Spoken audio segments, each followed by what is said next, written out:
Back when I first started getting into internet content, there wasn't a ton of interesting things to watch.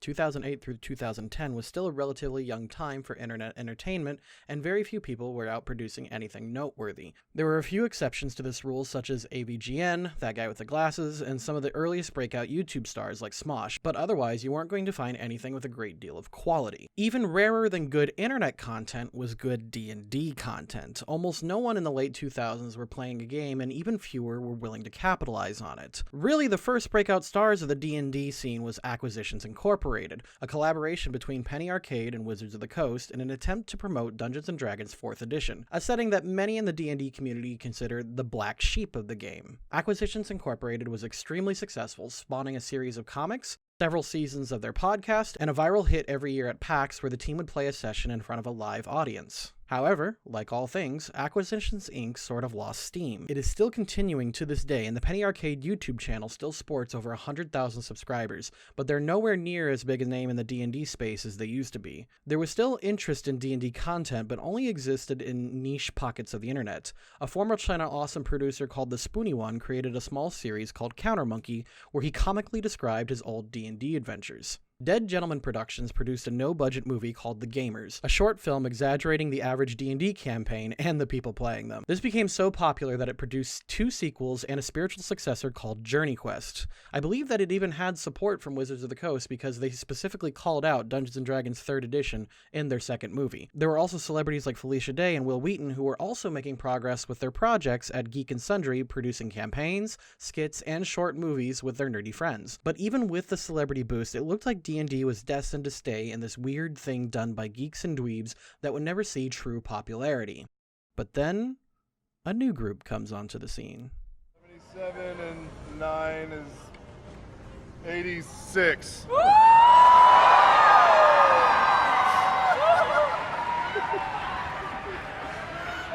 How do you want to do this? Like a bolt of lightning, Critical Role first came onto the scene in 2015 as a guest show on Felicia Day's Geek and Sundry. Led by Dungeon Master Matthew Mercer, Critical Role is a self-produced, creator-owned series featuring the cast and players adventuring through a homebrew campaign setting. Critical Role takes place in the world of Alexandria, a setting created by Mr. Mercer himself. The original cast hosts a whopping 9 players, including Laura Bailey, Liam O'Brien, Orion Akaba, Taliesin Jaffe, Ashley Johnson, Marisha Ray, Sam Riegel, Travis Willingham, and of course, Matt Mercer.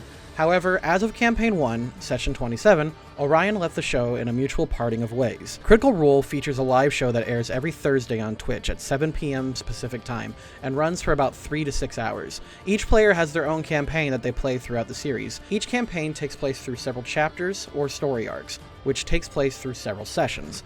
And considering that there are almost 200 episodes of this series, each one lasting several hours, there is plenty of watchable content available. I won't be doing an in-depth review of the series because I myself have not seen every single episode of Critical Role yet. As I mentioned earlier, Season 1 contains over 115 sessions, each one lasting an average of 3 to 4 hours, so that's about 14 days of actual content.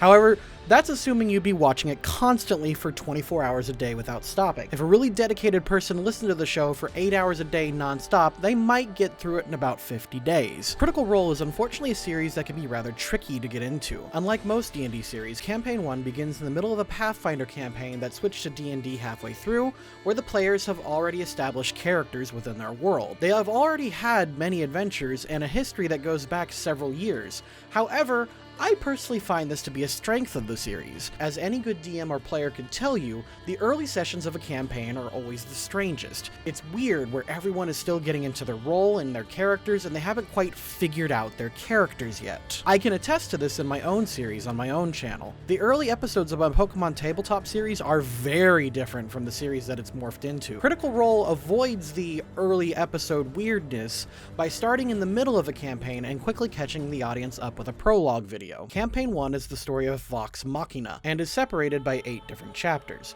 The first arc is a typical D&D adventure where the players delve into the minds of Cragmire and the evils lurking beneath. Chapter 2 is another adventuring arc taking place largely in the holy city of Vasselheim. It is around this point the character Pike Trickfoot weaved in and out of the series due to her player, Ashley, needing to dedicate most of her time to her new role on a show called Blind Spot. She can be seen coming back into the series at various points through Skype calls and during during production hiatuses. This chapter was well received by the fans, but is still mostly delving into the lore and characters of the city itself.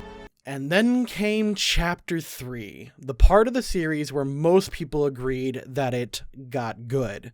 Chapter 3 kicks off into high gear, where Vox Machina encounters the Briarwoods, a family of nobles that plague the party throughout the chapter. We also explore the backstory of Lord Percival, or Percy, and throughout the arc we uncover clues as to his past, giving the players and the audience a much more personal reason to be invested in everyone's plights. Several clues were also dropped into this arc that tie into the final encounters of the campaign. There's a big reveal in this arc that changes the series forever. I won't spoil it here, but if you're thinking of jumping into the series, this is the place to start. Chapter 4 introduces the Chroma Conclave, an alliance between one of each of the chromatic dragons: white, black, green, blue, and red. Although the blue dragon, Brimscythe, was defeated before the streaming began, his allies continued their plans throughout the rest of the series. The Conclave invaded and destroyed most of the city of Emon. Much of the next few chapters are gathering power, allies, and treasures in order to defeat the Conclave. Chapter 5 introduces the Vestiges of Divergence, powerful artifacts created by the gods of the world during an event called the Calamity. These weapons would awaken and power up with the heroes along with their journey. These artifacts behave much like the Swordians of the Tales of Destiny series, or the weapons from Shield Hero. Their powers awaken as the characters level up with them. As the heroes overcome their personal struggles and gather power, they take the fight to the Conclave. This leads into Chapter 6, titled The Fall of the Chroma Conclave. It's exactly what it sounds like. Vox Machina, along with an unlikely ally, take their battle to fight Thordak, the Cinder King. These two chapters are jam-packed with action, romance, and some of the most heartfelt moments throughout the entire series. Many critters debate on what are the best arcs, but in my opinion, these two might be it. So much happened that changes the series from a good campaign to a great series. Chapter 7, Daring Deeds, Deals, and Destinies with Vox Machina. This is a wind-down arc before the final battle. The party tries to tie up some loose ends and visit Keyless Clan. There is some downtime in this arc where various personal moments take front and center over the action. This arc is a cooldown before we end our series with Chapter 8, the End of Vox Machina. I don't want to spoil this arc. I barely even want to hint at anything in it, but this chapter hosts one of the greatest final fights in all of gaming, and each episode crescendos into higher and higher stakes. Elements from every chapter so far come back into play and beautifully tie together to create an epic final showdown that DMs hundreds of years from now will still be talking about. It's an epic ending to an epic campaign. As Critical Role grew, so did the channel. After Campaign 1 ended in October of 2017, Critical Role took a much-needed break as they began their second campaign on January 11th of 2018, with the episode titled Curious Beginnings. The livestream broke huge records as a whopping 120,000 people tuned in through YouTube, Twitch, and Alpha together. Campaign 2, however, takes a much different approach at storytelling and examines the perspective of what the heroes are doing. If I had to quickly summarize the theme, it would be, are we the baddies? The series is still ongoing, and the YouTube channel features a series called Critical Recap that summarizes the events of the last session and gets posted every week after the first campaign session. The critical response of this series has been legendary and amazing. Critical Role has broken into the mainstream like no other D&D content ever has before. Even before it truly took off, it was referenced and praised by Wizards of the Coast on their podcast and in various interviews. Ever since then, the relationship between the two companies has only gotten stronger. The D&D Beyond character creator even features sections that allow Critical Role content and... wait, what? Okay, I'm not kidding. There is a Rick and Morty content for D&D. What? What? Okay, I'm sorry. I know this is a real tangent, but I had no idea this was a thing. Rick and Morty could be official in my D&D game. All right. Anyway, despite the grassroots beginning, Critical Role has seen immense success, garnering loyal fans from around the world who have collectively supported the series by watching over 37 million watch minutes on Twitch, over 68 million views on YouTube, a best-selling comic series, and a Kickstarter for an animated series that raised over $11 million, hitting its original goal of $750,000 in less than an hour. The cast of Critical Role have been guests on various conventions. They've been nominated and won several web awards for live streams, video series, and games. They've been featured featured on various web articles, and Matt Mercer has even been featured on Stephen Colbert's show as a dungeon master. And this success is well earned. The cast and crew of Critical Role are some of the most fun and most talented individuals to ever enter the D&D scene. Each character has a fully defined personality and backstory, and these characters and players feel like real people that exist in a living, breathing world. With all this in mind, it's easy to see why Critical Role is so important to some people. The series sports an impressive resume of consistent, high-quality uploads and live streams, with a genuine group of friends having the time of their lives as they share with us their stories of high stakes and adventure. However, regrettably, with all this good does come some negative drawbacks. Many have come to see Critical Role as the gold standard of D&D or other role-playing games. The series is just too good. Many people are intimidated by the talents of Mr. Mercer and his friends that a new phenomenon has occurred where people don't believe that they are good enough to play a game of D&D or DM a session. A sentiment that Matt Mercer himself seems to find deeply troubling. He's spoken out on a Reddit post and said, "Guys, relax. Your DM is kicking ass and is doing this for your enjoyment and your journey. Appreciate that. Listen, build with them, and make this something unique. Abandon expectations and just have fun together as friends." Which brings me to the point I really wanted to make with this video. I love Dungeons & Dragons. I love Pathfinder, Fate Core, Call of Cthulhu, Legend of the Five Rings, Dungeon World, Blades in the Dark. All of these systems are just tools for you to share a wonderful journey with others.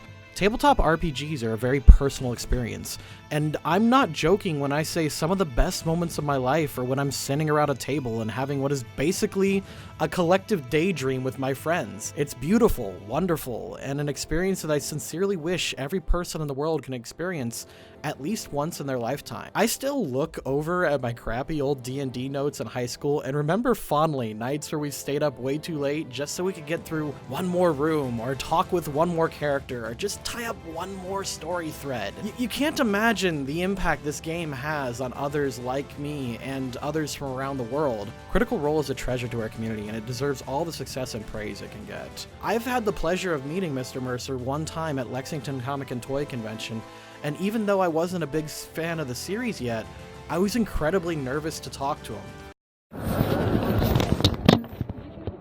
Hi, this is Commander Mercer, and the Loading Crew is my favorite TTRPG channel on the Citadel. Thank you. How could such a talented individual even give me a moment of his time? But he was super chill. He made me feel at ease with just a few words and encouraged me to keep going with my campaign, even though I was just doubting myself. I just want to take this moment to personally thank him and his crew for taking our goofy hobby to its new levels. But in the spirit of inclusion, and as a meager attempt to give some exposure or voice to some others, I would ask you to please come back next time to the channel where we take a look at the top 10 D&D channels that aren't Critical Role. If you're looking to break the Mercer effect and see how other fun and wonderful people play our game, you aren't going to want to miss it. See you next time, and I hope that you learned something from this.